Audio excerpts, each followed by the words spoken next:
Welcome to Infidelity Secret. Your support is everything to us. 90% of you haven't subscribed yet, so please hit that subscribe button and turn on notifications so we can keep bringing you amazing content. Also, we'd love to know where you're watching from. Leave your city in the comments. Now, let's dive into today's tale. I never imagined my life would take such a dark turn. Looking back, I see all the warning signs, the little details that should have told me something wasn't right.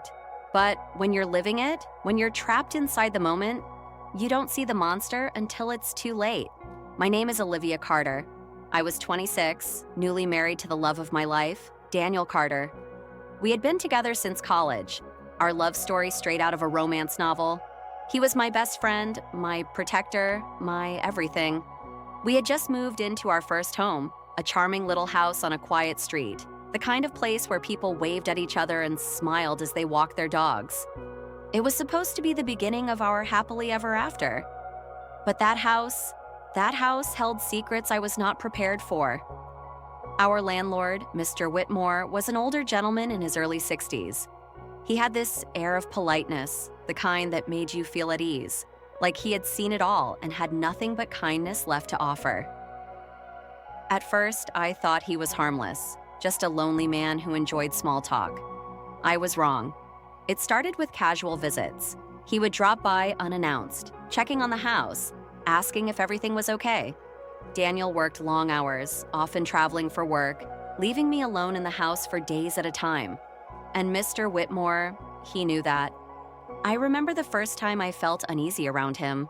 It was a warm summer afternoon, and I was tending to the garden when he appeared at the gate. His smile was friendly, but something about the way his eyes lingered on me made my skin prickle. "You're making this place beautiful, Olivia," he said, stepping closer. "Daniel is a lucky man." I laughed awkwardly, brushing off the comment, but then he asked, "Are you happy here?" The question caught me off guard. Why was he asking me that? "Of course," I replied, forcing a smile. He nodded slowly, his gaze never leaving mine. "Good. Happiness is rare, you know. Sometimes people don't realize what they have until it's gone." His words hung in the air, heavy and unsettling. I told myself I was imagining things, that he was just an old man making conversation. But deep down, something in me whispered, "Be careful," and I should have listened. The visits became more frequent. If Daniel was away, Mr. Whitmore always seemed to find a reason to stop by.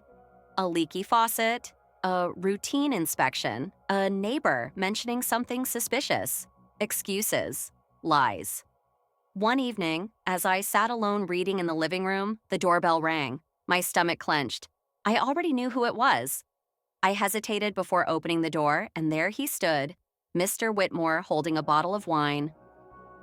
"I thought you might like some company," he said smoothly. "A house can feel awfully lonely at night." I should have said no. I should have shut the door in his face. But I was raised to be polite, to be kind, to never offend. So, against my better judgment, I let him in. We sat in the kitchen, and I barely touched my glass of wine. His eyes never left me. They studied me, measured me, dissected me. Then, his hand brushed against mine. "Olivia," he said, his voice thick with something unspoken, "you're unlike anyone I've ever met." My breath caught in my throat. I pulled my hand back as discreetly as I could, my mind racing. "I love my husband," I said firmly, my voice shaking. "I think you should go." He didn't move.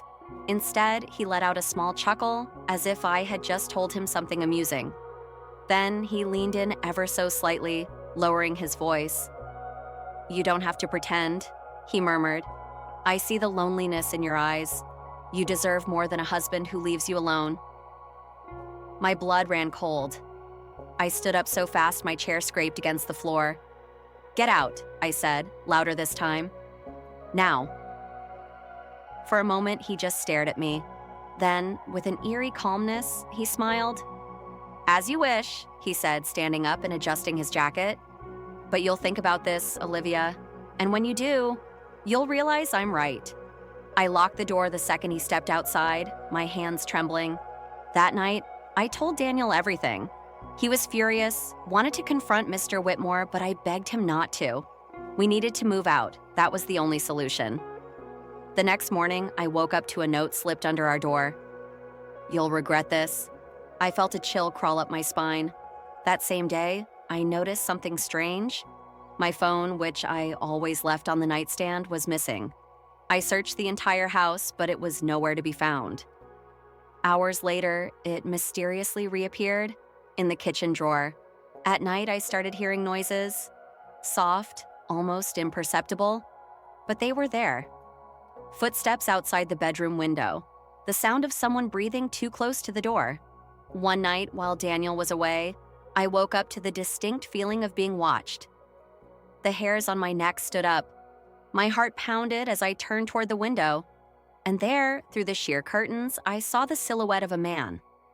I screamed. The figure darted away. The police arrived within minutes, but by then, whoever it was had vanished.